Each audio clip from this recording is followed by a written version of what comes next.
Okay, have you been feeling a little tense? Maybe a little irritable lately? How about kind of out of sorts?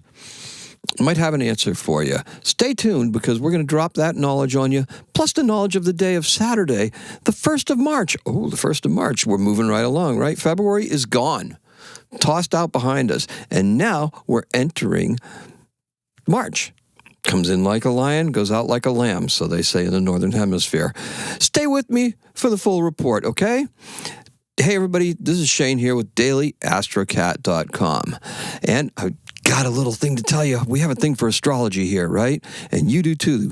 We got bell. We have purrs. We have chimes. We got all that stuff in the intro, right? Yep, there's the chimes. And we also have a bella. And now here we go. Today is Saturday, and it's the 1st of March. The moon in Pisces is going to be void of course at 3:05, just as the moon delivers that kiss to Neptune, right? That mwah. Keep tabs on tonight's dream. Okay, that's 3:05 in the a.m. That's in the early morning. Okay, probably while most of you, well, on the East Coast, I'll be sleeping. Keep tabs on tonight's dreams. Okay, the moon then enters Aries at 4:52 in the morning. And this is where we begin to experience some of the social changes that Pluto wants to begin reforming. There's been quite a disconnect here. And I want to talk about that as anger issues, and I want to talk about trying to get stuff done too quickly. Because with Mars being retrograde and then just going direct, we're actually taking actions to correct things that have happened since December 6th. So as we go forward on particularly our creative projects, because the moon is in Pisces, right? She was just new in Pisces. We're carrying those intentions forward. And those are creative intentions. Those are intentions that we intend to broaden our base and expand our art and do all sorts of things, right? I spent the entire day Friday at the Worcester Art Museum, and it was wonderful. Had some great interactions with people, and also saw some great art. It's a fantastic little place. Now, what I want to talk about specifically is this Mars thing going forward, right? I had to take a break. I constantly obsess about this channel right here and what I'm going to say, what I'm going to write, what I'm seeing, what I'm doing, and what I'm feeling, honestly, because being intuitive, not slightly intuitive. I'm an intuitive astrologer, let's face it. Being intuitive is just something that you just are latching onto, and you're just getting these vibes and feelings and everything like that from the universe. And you know when things are a higher vibration, when things are low vibration. Today was a very creative, fun, and high vibrational day, only because we get out and we are able to get into other worlds. That's what art's all about. It's about taking and changing your perspective and looking at things from different angles, and you can see what the different lighting and composition. And it was a wonderful, wonderful exercise in creativity and in how we perceive the world through color and balance and composition. It was very, very interesting. Now, the Mars thing, what we're really looking at is we're looking at people trying to go too fast. If you look at the news from yesterday, what a effing S show, okay? Just saying. Not what you would expect. Not the way you would expect anything to happen. Now, that's Mars moving too fast. That's all it is. I'm not saying anything about it politically, or I'm not taking any side or anything like that, but I'm just telling you that is trying to get something done too quickly without going over and going through the proper steps, not going through proper channels, not going through proper protocols. There's protocols that are involved. Yes, that's a very good word. That's what I'm talking about. I'm talking about those kind of actions. Now, our creativity, what we're doing, we need to have a much slower path. We don't want to get in that aggravated state. Maybe I'm too mercurial and just too much Mars influence. It's just really not taking me very much to not suffer fools lightly. And I don't suffer fools lightly, hardly at all. And since Mars has been direct, even worse. This is where we begin to experience some of the social changes that Pluto wants to begin reforming. I already said that. Now, Venus is retrograde today, and retrograde Venus wants to return to Mars. Maybe the nice Mars. Maybe Mars in Leo, doing things and being happy, right? That's a good idea. Now, she'll be doing so when she enters Pisces. Yeah, she'll almost back up to that point where she's trine with Mars. Mars is moving forward. Not quite sure. I think I figured it out. They're not quite exact, but they are widely in a wide trine. When she re-enters Aries, her transformation, going back and forth, will be complete. Now, I have to tell you, one of the features of the museum we went to today was an exhibition that was on loan from the Tate Gallery in London, and it was a collection of nudes from the Tate, and there was one by a French artist, and I'm going to post all the stuff on my blog and everything like that, but it was a sleeping Venus. Actually, Belgian artist. That's correct. It's a Belgian artist. It was done in 1944. It's a surrealistic picture, and there was a portion of it that the band Bauhaus actually used as the cover of a single for Dark Entries back in the day.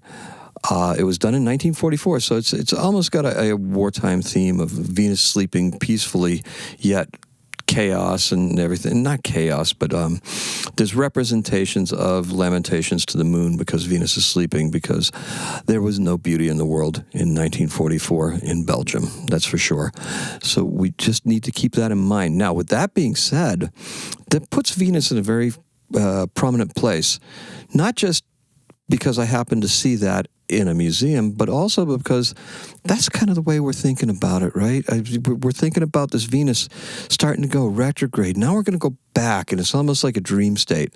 And when she gets back into Pisces, that's even more of a dreamy state. The moon's moving forward with that dreamy state moving forward. Now, this is going to be interesting because that pressure of Mars to move forward is going to feel persistent. But what we do have to do is we have to keep up our resistance to that persistence and be persistent in our resistance. The key word today is persistent. The color is pastel pink.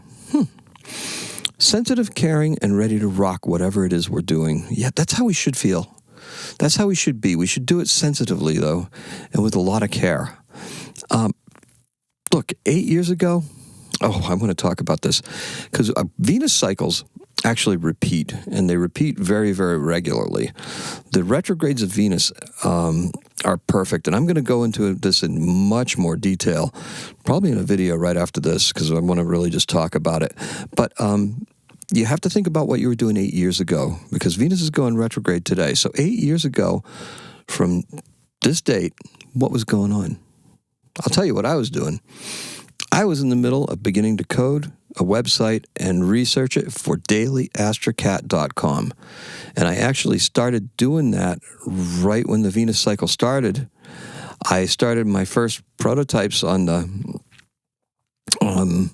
just getting ready and digging my research up probably about my birthday on the 27th. So Venus would still be pretty well fairly retrograde, right? Now, with that being said, with that retrograde kind of fueling that creativity, right? There was creativity there. There was creativity in what I wanted to do and what I wanted to accomplish. I wanted to do something technical. I didn't think that I would really be doing astrology for that long. However, it just turned out that it was fun, and I had a great time doing it. It was something to write about every single day, and I would take it from the perspective of cats doing an astrology column. Now, that's back then, and that was a lot. That was a lot of work, and it was a lot of production, a lot of preparation, and we had a lot of fun doing it. However, as I got better with the astrology, I didn't need the cats to kind of filter through what I considered to be my lack of knowledge as I was still learning. I knew a lot about astrology going into it, but I never really studied it or looked into it or really just focused on it completely. And so by focusing on it, that's what this Venus retrograde opened for me. It opened that ability to focus on this and see this as something that was something creative that I wanted to do and spend my time with, rather than frittering it away, playing games and wasting time, right? which is a lot of what I did before, or just, quite honestly, not just really paying attention, just going through life like so many people, right? Just blinders on and not really open to what the possibilities are, what the days can bring, and what the cosmos is trying to get you to pay attention to, right? Say, hey, look at here. Astrology doesn't tell your future, but it does indicate ways that you can utilize your strengths that are in harmony with forces that are out there that just work. What is it that you're going to be deciding that you're going to be doing with this Venus retrograde? Hey, maybe you're at that same moment. Maybe you're at that moment so you can move forward. Now, these realizations are only possible when our minds, they're open. We have to open our minds. What transformation awaits us at this important point? What will become our passion that we pursue through the darkest night and our bleakest days? That's something worth asking, right? What changes are you prepared to embrace? The moon kisses Venus. Oh, yes, she does. Venus wants Mars even more so now, because that moon brings that energy. It says, slow, Venus. You got to go slow. We're going to take this easy. Go back, retrace your steps. What will be inspired by this reunion that Mars will be compelled to act upon? This is a great night for discussing this late into the night, what your plans are, what you're planning to do, how you can get your significant other to support you in a way that is both satisfying and sustainable. That's what I got for you. Let's talk about this. I got an event for you. This is a very interesting one, too. In 1975, color television transmissions began in Australia. Whoa, 75, right? Kind of late to the game, right? Oh, listen, the introduction of color TV in Australia was a big day. They called it the C Day. If you know any Australians, that's got double meaning. Now, it happened on March 1st, 1975, and that's the official day. Before that, they had black and white, and you know what? They had all sorts of test patterns that were out there. They must have sold some sets. Everybody knew about it, right? Because they had it in the United States. They had it all over the place. They just didn't have it in Australia. So, they got it. Now, it's, UK had it. The United States had it. Sure. Let's bring it to Australia. C-Day. And our birth is one Frédéric Chopin. He's a Polish pianist and composer. He did the concerto in F minor and amongst other things. And he was born in Zazowa Wola in the Duchy of Warsaw. Now, let's talk about Mr. Chopin, shall we? What do we got? Child prodigy. Did you know that? He's one of them, right? Early child prodigy. And he's actually born in 1810, and he ends up dying about 39 years later. That's it, 1849, from tuberculosis, it's believed. Okay? He was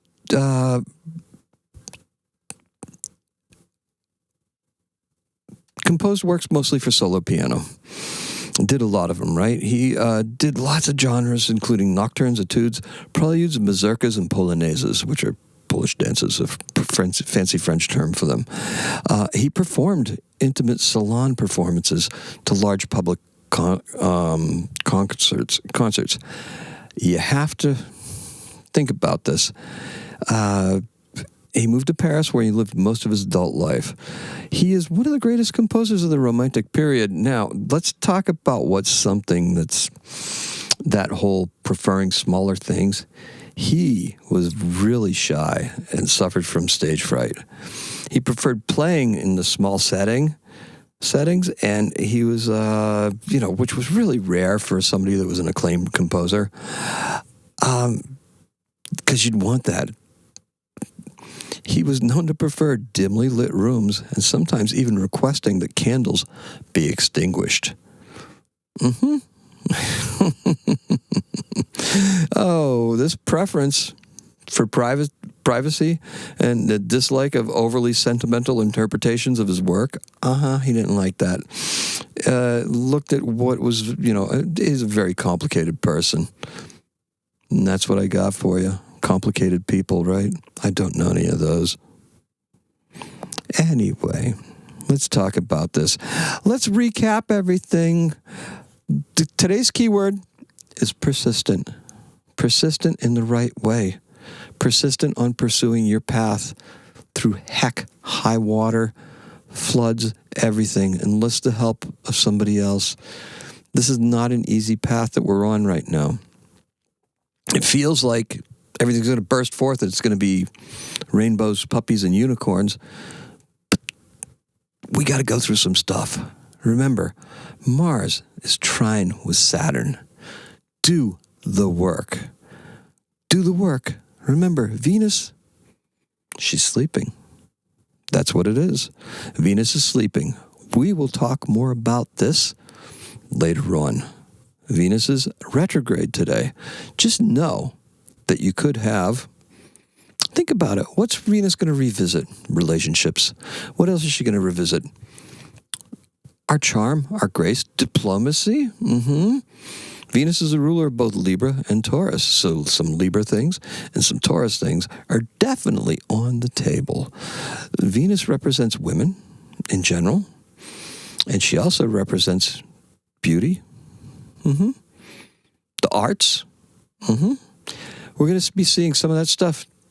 Just backing up a little bit.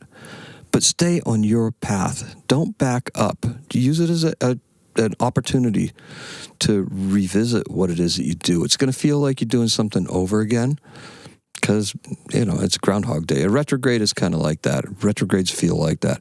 But it's a chance to really review and revise what it is you're doing. Those rewords apply to almost every retrograde, not just Mercury. And spoiler alert, 2 weeks, okay? A keyword is persistent. Color is pastel pink. That's all I have for you. Today is a 7. Happy astrocatting.